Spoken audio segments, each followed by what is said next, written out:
Imaginez un instant, un monde qui a toujours été là, tout autour de nous, qui a façonné notre santé, notre nourriture et même le cours de l'histoire, mais qu'on n'a jamais pu voir. Eh bien aujourd'hui, on va lever le voile sur ce monde invisible et plonger aux origines de la microbiologie. Ces organismes y sont partout, vraiment partout. Leur masse totale dépasse celle de toute la vie visible sur Terre, plantes et animaux compris. Alors la question est, comment est-ce possible que pendant des milliers d'années, on ait vécu sans même se douter qu'ils étaient là? C'est un des plus grands mystères de l'histoire de la science. Notre histoire, elle commence exactement au moment où ce voile a été levé.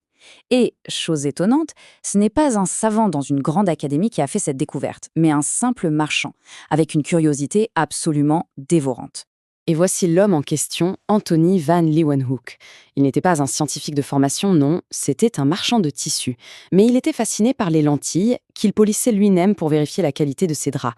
Ça l'a poussé à construire des microscopes d'une puissance incroyable pour l'époque, et ce qu'il a vu dans une simple goutte d'eau, eh bien, ça allait faire trembler des siècles de certitude. Forcément, la découverte de ces animalcules, comme il les appelait, a lancé une des plus grandes batailles intellectuelles de l'histoire de la science.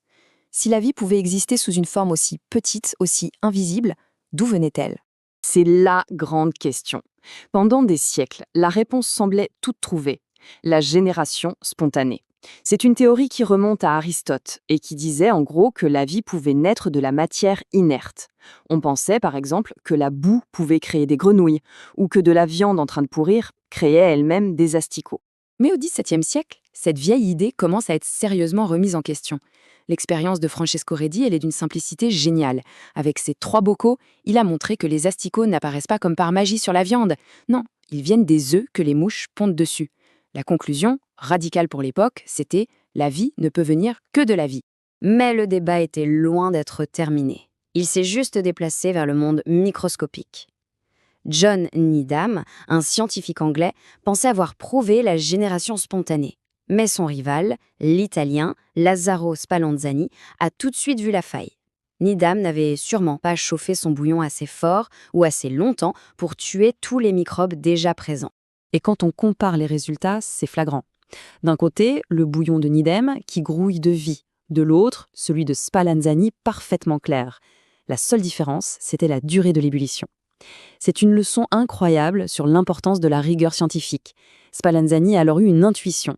Et si des germes, invisibles, transportés par l'air, avaient contaminé le bouillon de Needham? C'est là que Louis Pasteur entre en scène. Il va concevoir l'expérience qui mettra un point final à ce débat. Son idée est d'une élégance folle. Ce flacon à col de cygne, il permet à l'air, la fameuse force vitale que les partisans de la génération spontanée invoquaient, de rentrer. Mais comme on le voit, la poussière et les microbes qu'elle transporte restent piégés dans la courbure du col. Résultat, le bouillon reste stérile, indéfiniment. Mais si Pasteur incline le flacon, juste assez pour que le bouillon touche la poussière piégée, alors là, en quelques heures, les micro-organismes se développent. La preuve est faite. La conclusion est historique et fonde toute la biologie moderne. La vie ne vient que de la vie. Bon, maintenant qu'on sait d'où viennent les bactéries, il est temps de se demander ce qu'elles sont vraiment. On va plonger à l'intérieur de ces incroyables machines à survivre, les organismes les plus anciens et les plus résistants de notre planète. Voilà, en gros, le plan de base d'une bactérie. C'est une cellule toute simple, sans noyau. Son code génétique, l'ADN, flotte librement à l'intérieur. Elle a aussi des petites usines qu'on appelle les ribosomes pour fabriquer tout ce dont elle a besoin. Et le tout est emballé dans une membrane et une paroi solide pour la protéger. C'est le kit de survie de base. Arrêtons-nous un instant sur cette paroi. C'est vraiment un élément clé. C'est bien plus qu'une simple enveloppe. C'est un véritable exosquelette qui donne à la bactérie sa forme, sa rigidité et qui l'empêche littéralement d'exploser quand la pression autour d'elle change. Et ce qui est fascinant, c'est qu'il y a en gros 2 types de parois, 2 types d'armure. Sur la gauche, on a les bactéries gram-positifs, avec une armure très épaisse. Et sur la droite, les gram-négatifs, avec une armure beaucoup plus fine, mais qui est recouverte d'une sorte de seconde muraille, une membrane externe. Cette différence, elle est absolument capitale. Alors comment on fait pour les différencier? Grâce à une technique qui date de 1884, inventée par un certain Christian Gram.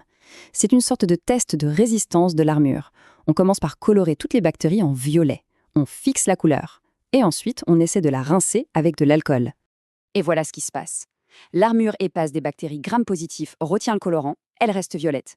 En revanche, L'alcool passe à travers la paroi fine des grammes négatifs, elles perdent leur couleur violette et on les recolore ensuite en rose pour pouvoir les voir. Ça peut paraître un détail, mais plus de 130 ans après, ce test tout simple reste une des premières choses qu'on fait en laboratoire pour identifier une bactérie et savoir comment la combattre.